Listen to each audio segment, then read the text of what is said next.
What's good, everybody? Welcome back to the channel. If it is the first time you're touching down on this channel, welcome to Small Feet Big Heat. We talk sneakers, we talk streetwear, and everything in between. Today I'm coming at y'all with a Hat Club unboxing. It's been about 3 weeks since my last Hat Club unboxing. That's crazy, but we gotta crack some boxes open today. My Daybreak Collection pickups hit the doorstep yesterday, so I'm gonna be opening those up with y'all. And while I'm opening up those boxes, I am gonna be answering some fitted hat questions. Y'all seem to like that format, so we're just gonna stick with it. And I also have some fire pins to show y'all today, so make sure you watch the video to the end so you don't miss any. What did y'all think of the DayBreakers collection? Was it too bright for you? Did you go ahead and pick something up? Let me know. So for the first hat, we have the Sun Orange Yankees. Now, was this the best Sun Orange hat out of the collection? For a lot of people, probably not. But for me, y'all know I love the Yankees hats, so I had to go ahead and pick this one up. I really like the orange color on here. If y'all didn't already know, the DayBreakers collection, all of the colorways were inspired by different sunsets. Very dope idea, so shout out to Justin and John for another really dope drop. I'm gonna make sure y'all get a good look at that shade of orange on the hat all the way around. Very nice color with the dark red Yankees logo on the front, matching UV, white guts on this one. This is a 2001 World Series patch on there. It's got a little bit of yellow, some white.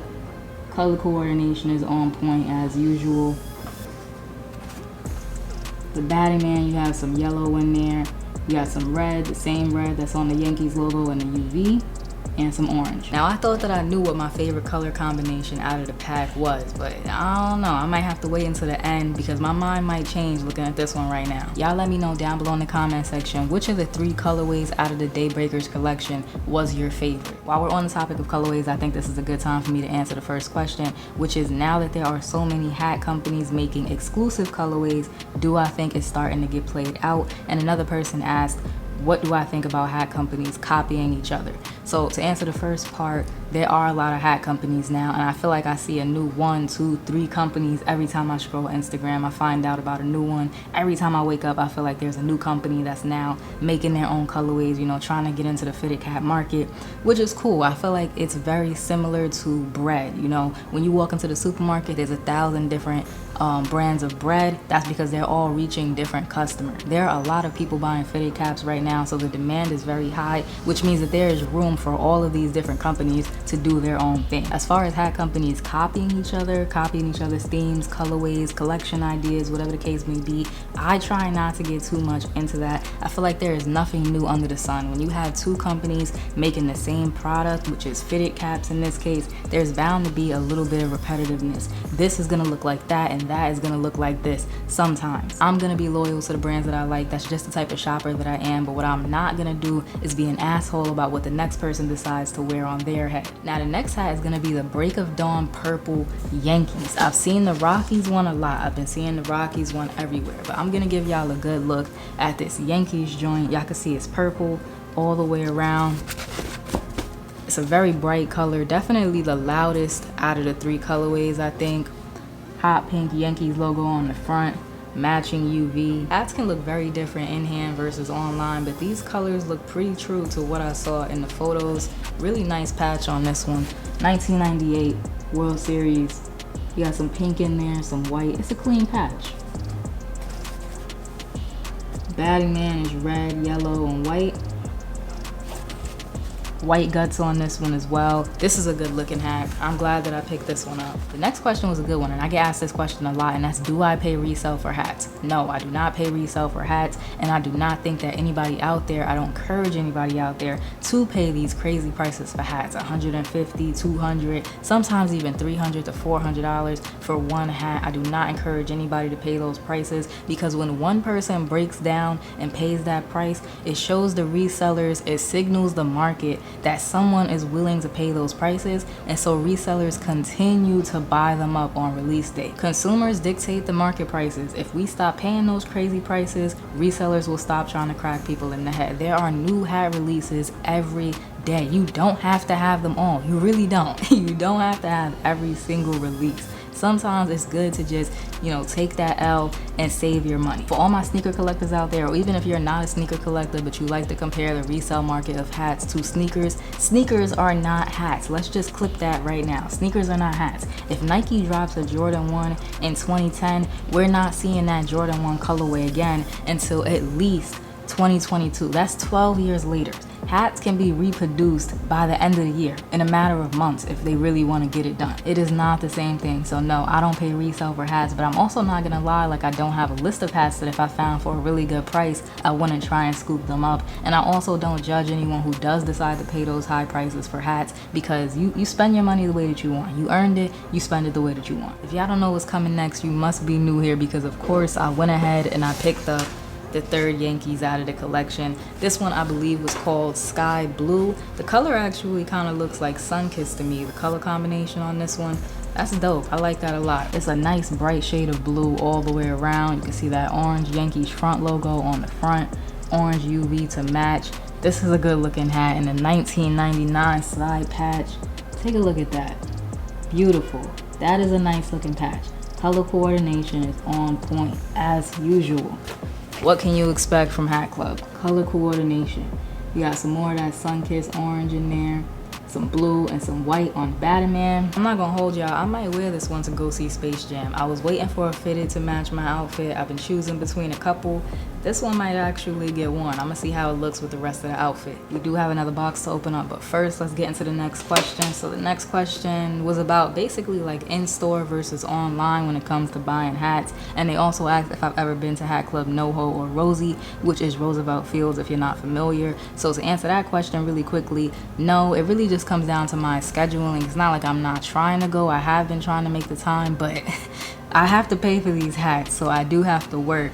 But I do really want to try and get over there, so I'm definitely going to make more of an effort. As far as in-store versus online, what I would encourage everyone to do is definitely visit the physical location, because that's your best chance at copping a hat. Whether it's nearby or far, if you can travel to it, if you can fit it into your schedule on drop day, definitely go to the physical location. That's your best chance at copping the hat that you actually want. Online, it's getting harder and harder to cop hats. It just is what it is. I'm not going to sit here and talk about the bots and the cart jack and whatever the case may be. It's hard. There's a lot of competition online. People from all over the world are trying online, so you definitely have a better chance if you go in store. Last hat from the Daybreak collection, and then we got to get into these pins, so let's go ahead and open it up. My plan for drop day with the Daybreakers collection was very simple.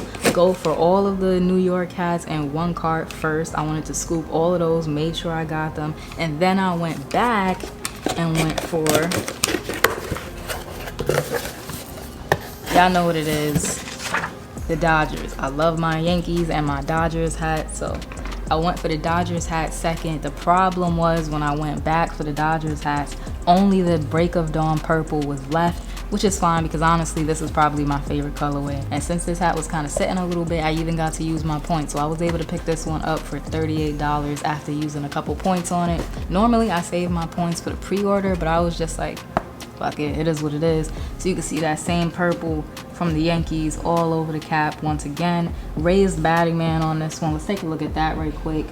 Oh, it's a little bit off center. You can see the yellow peeking out of the side, but it's all good. It is what it is. So raised batting man on this one. You got the white, the yellow, and the red.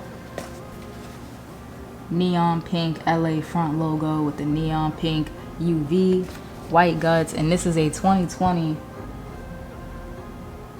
World Championship patch. I don't think I have one of these in my collection yet, so that's nice. Down below in the comment section, let me know what you thought of my pickups. I know the Yankees and the Dodgers is mid to a lot of people, but it's what I like, and I'm gonna continue to buy what I like. Also, let me know what you've been picking up from Hat Club recently, and remember, I do have an affiliate link in the video description, so every time you buy some hats, some pins, use that link. It helps out the channel. I appreciate it. My favorite hat out of the ones that I picked up is definitely gonna be this sky blue Yankees. This is a very clean hat, and that patch is absolutely beautiful. Now my favorite colorway, it was between the purple and the orange, but I think that the sun orange got it, so there it goes. That's definitely my favorite colorway. The way that the red and the orange work together, it's just too clean. For those of y'all who haven't seen it, the Daybreakers collection did come with a custom pin. This is a fire pin. It's probably one of my favorite Hat Club pins that I have so far. So you have the HC in there for Hat Club, and then it says 92 because Hat Club's been around since 92. This is a very, very nice pin. Don't sleep on this. But right now I have some other pins that I want to show y'all, so let's go ahead and get into that. And we're gonna start with these pins that I picked up from YFF Dynasty, I believe it is. I'll put the Instagram name right over here somewhere. It was this Gross Sisters pin that caught my eye. Very dope pin. I'll make sure I put like a close-up window here so y'all can see it. I believe that's a yellow icy on top of the Grow Sister head. Reminds me of watching the Proud Family when I was younger. This is an acrylic pin. I haven't taken off the plastic yet because I haven't worn it yet. Once I wear it, I'll take off the plastic. So this is the one that I bought, and the yellow icy is actually a Yankees cap, just in case y'all were wondering. She also threw in this lemon head pin, which is fire. Let me go ahead and show that to y'all. You got the pink lemonade on top of the lemon head, and this is an A's cap. So this next one I'm pretty sure is this Lakers pin that I picked up, and I picked this up to go with a specific hat, and Hat Club canceled my order. It was the Lakers Cool Fashion, the one that basically everyone slept on, but they canceled my order. It is what it is. You win some, you lose some, but this is the pin that I bought to go with that hat. It's like the Lakers hands, and you can see the championship rings on the fingers. This pin has some weight to it. Like, this is not a light pen. It's definitely quality. Let me take it out of the packaging. This is from a brand called Data Crew. I believe I picked this up on Etsy. So yeah, it's a gold LA pen. I probably will go back and scoop up that hat just because it's not going for crazy prices. I think I saw it for like 60 bucks on eBay. So I might go ahead and pick that up because I do want to put this pen to use, and I did really like that hat. That's probably like the only cool fashion that I went for. If this pen is what I think it is, there's some nostalgia in here, definitely. This is a fire pen. And I found this person by random. I believe his name is Bozy. I was just on Instagram. You know, people pop up on your Explore page. This popped up on my Explore page, and I was like, I have to have those. It's Tom and Jerry. There was a point in time when I was young where you could not get me to watch anything but Tom and Jerry and wrestling. So I had to pick these up. This is fire. And the back card, you know, presentation matters. The back card is a nice touch. The pins are good quality. The details are there. I can't wait to throw these on one of my hats. This is fire. Definitely nostalgic. Y'all let me know what y'all think about these. Last but definitely not least, I gotta be careful opening this one up because there's also a shirt inside. This one is from Rihanna. I'll also put her Instagram right over here. She is one of the females that were featured in the Female Fitted Direction. And I picked up the Lola Bunny tee from her. It says Fitted Familiar on the back. I'll show y'all that in a second, but there goes Lola Bunny. And then you got Fitted Familiar with the rest of the Looney Tunes on the back, and you can see some of them are wearing fitted caps. That is fire. And this shirt is like the perfect color for me to wear with my Air Force Ones when I go see Space Jam. So this is a part of my Space Jam outfit. I can't wait to wear this. But of course, it was a bundle, like I said. So here's the pin that went with that. Let me take it out of the plastic because y'all gotta see this one. So the pin is Lola Bunny, but it's kind of got like a holographic thing going on. So when you turn it one way, it's Lola Bunny in one outfit with the Mets hat that Rihanna designed. And when you turn it the other way, it's Lola Bunny with the Astros hat that Rihanna designed. If that's not fire, I don't know what y'all are talking about. Like that's fire. I've never seen a pin do that before. This was a must cop, and I'm glad I got it before she sold out. If y'all enjoyed today's video, remember to like, comment, subscribe, show a small YouTuber some love, and I'll check y'all out in the next one.